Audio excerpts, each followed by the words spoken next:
Yeah, hi everyone. This is how I went this week.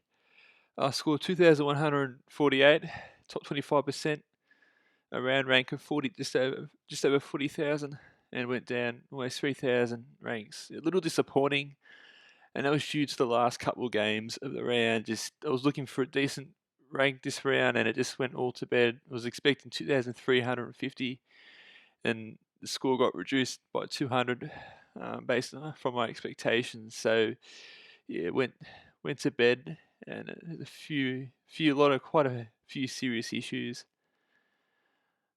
with this team now.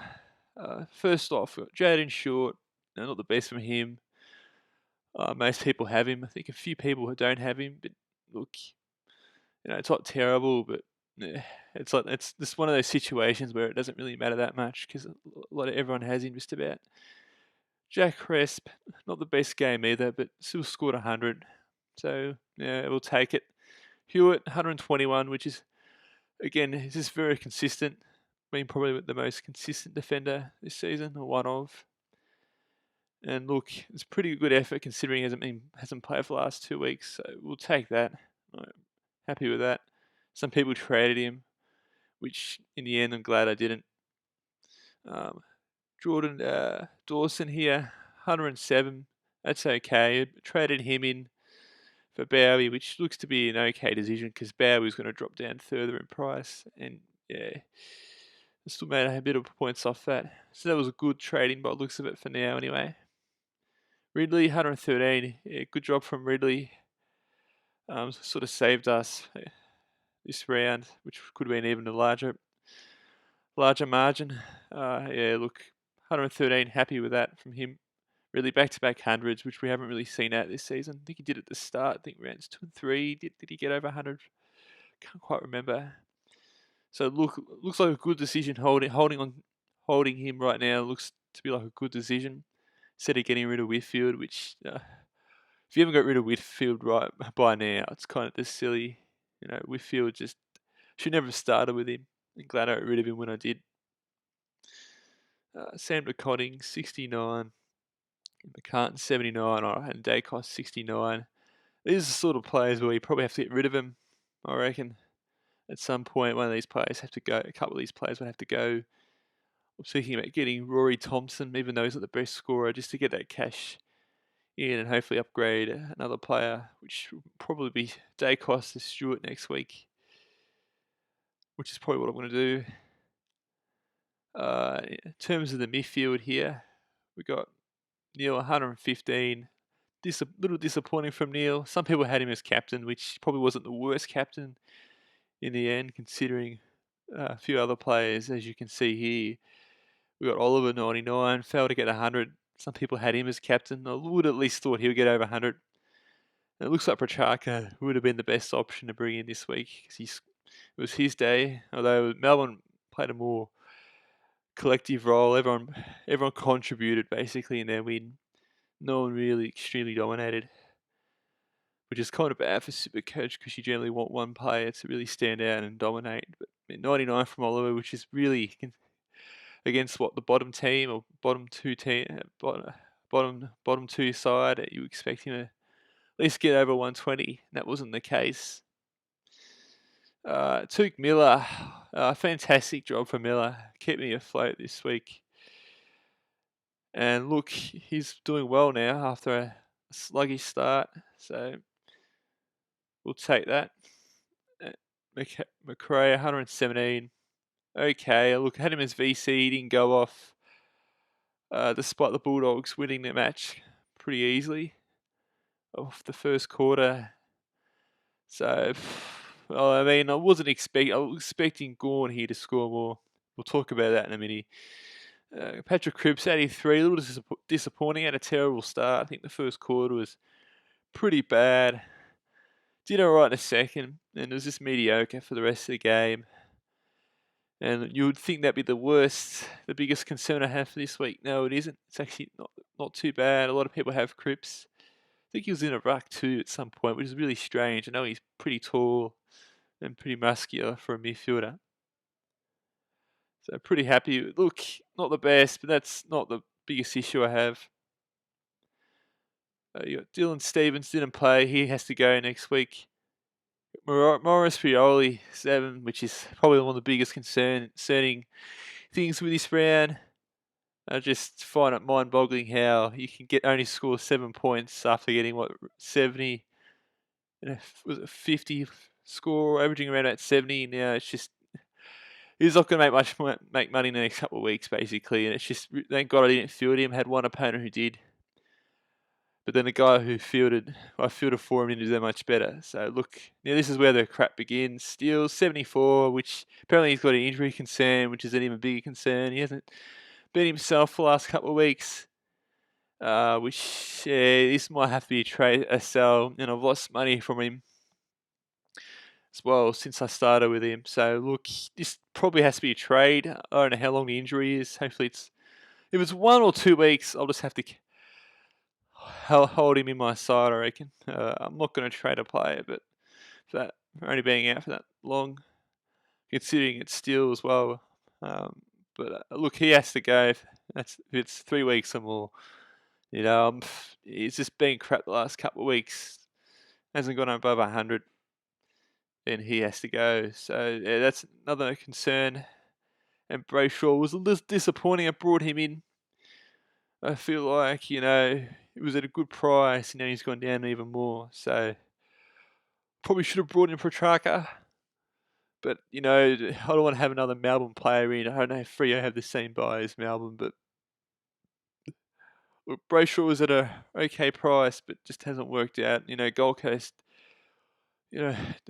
won the game pretty easily in the end. And I don't know what happened to Freo today. It just wasn't their day.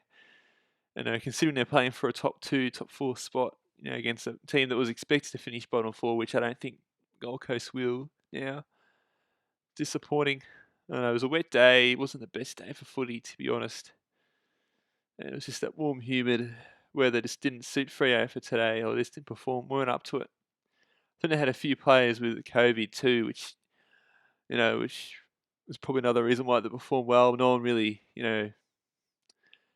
expected that, but no one really factored that in. So I think Gold Coast is a little underrated, and Jack Carroll here, 28, which was disappointing. Look, he did better than Rioli, so I made the right call there, but wasn't that much better. Did okay in the first quarter, 18 was okay, but after that was just crap. He did have a shot at goal, and if he got the goal, that might have dragged his score to 40, and it wouldn't be as bad. But this is the reason why you want rookies off field, and the midfield rookies, other than what Dacos and Horn Francis, just haven't been up to it. And looks like we're going to have to bring in Clark in, I think, for Stevens, which looks probably a good move. And this is where the shit's probably one of the biggest concerns as well. Gawn here, 73 as a captain, just killed my score. Absolutely killed it. I was looking probably in a top 10,000 rank for the round this week, and it just absolutely killed me. Oh, if you don't own Gawn, you'll be happy. And I had him as captain, which screwed me over. Lost 40 points with McRae, and Miller would have been a much better option. Look, I honestly thought Gawn would absolutely kill West Coast. Thought Melbourne absolutely dominate, which they sort of did, but it wasn't the players like Oliver and Gawn didn't go off, which is what I was expecting. Petrarca did, but no one really scored immensely. I think only Petrarca. There might have been another 2 players, but they're a good team, Melbourne, collectively. That work well as a side, and that's the reason why they won the flag. And I think they've won 16 straight, I believe, or something around that. So look, you're going to have your bad days, but having a captain scoring on 100 is not good. And it's just, look, some people had Boak, which, playing North Melbourne, that looks to be like a good call, and he's had a good start to the season. It's just, a lot of premiums were underperformed this week, and I had quite a few of them. Tuke Miller seems to be the pick of the bunch this week, and I think too with Petrarca, but Miller was more of a bit more consistent. So yeah, I guess this is more about bad luck this week rather than poor selection. To be honest, I don't really think I deserved it. And Bruce, look, outstanding. He's almost got the same average as Gawn. Jeez, Bruce, unbelievable, 120. We all knew what he was capable of. Clearly better than a VFL or second reserve side ruckman. Clearly AFL standard, and he's performing up there with some of the best ruckmen at the moment. And I know he played against a lower ranked opponent in was it the Gawn? Carlton have a few ruck issues at the moment. So 120, happy with Bruce. It looks like he'll be at the moment be a keeper the way he's playing or close to it. Sean Darcy performed pretty ordinary too. So another player that people had who didn't perform well, and I think Witts did okay. So I think like Witts seems to be one of the better pickups this season. I had him a few seasons ago when he won, I think, Gold Coast's best and fairest, and he averaged just under 100. It wasn't the best, but wasn't the worst. So yeah, Witts this year he's had a bit of luck with opponents. Seem to be his opposition seems to have their main ruckman seems to get injured, then he plays their second ruckman and dominates. So that's just another story. And Hayes, look, 55. So his cash generation is going to slow down. I'm not too sure what to do with him. I'll just hold him for now. I've got other issues to sort out. There's another ruckman coming in to the mix. You could swap him out, but we've got the buyers coming up. So I know he's got a buy with Bruce, so you could trade him out there for another ruckman if need it be, if you can, if you don't have other issues like I have. So we've got Josh Dunkley here, 118. Yeah, decent score from him after a bad week. So yeah, I'm happy with that. Everyone has Dunkley, so I'm not going to go too much into it. And Parker, 105. People seem to now board the Parker train. Look, decent score. Didn't go ballistic against my terrible team. So 105 will take it. Still went up in price. Will Brodie, 121, was probably Freo's best player, to be honest, and really probably kept Freo from losing by 10 goals. And yeah, good. It's an absolute miracle from Brodie. Wasn't expecting this at all.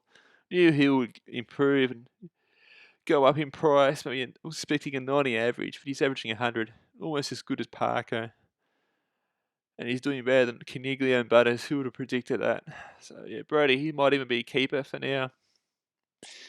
He's definitely going in my team for now anyway, that's for sure. He's definitely not leaving my side. So we've got Caniglio, 37. This is probably just as big as the issue as Steele. I think he got injured in the middle of the game too. So he probably has to go. Like with Caniglio, I wasn't 100% sure if he was going to be a keeper.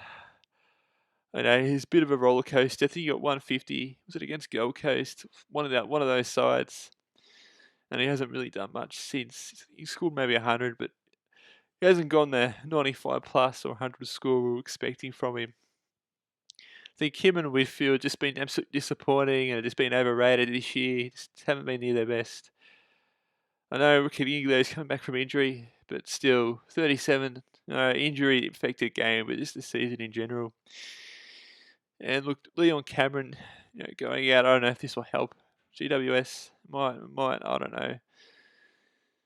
So he probably has to go depending how long the injury is. I'm thinking about bringing in English, which I might do this week, depending on the team selections and the injury, how long it is. Zach Butters, 104. Happy with that. It was a good decision holding Butters instead of getting rid of him. I might have to hold him for another week because he's actually not my biggest concern. I know a lot of other people had issues with him. But it looks like we've got even bigger issues than Butters. So, and then Martin, here's another issue he may have to be dealt with, and he probably has to go with that first buy and maybe bring in a Bontempelli if the what's it called again, DPP comes in. So he might have to go. I know Essendon were poor, so 59. It was probably expected, and it's not particularly good. But he's been probably the rookie of the year, to be honest, man. And he's probably up there with Nick Dacos and Horn Francis, which has probably done better than Horn Francis, to be honest. And we weren't expecting that. And he's probably saved Essendon this season, probably from having an absolute disaster, even more of a disaster season.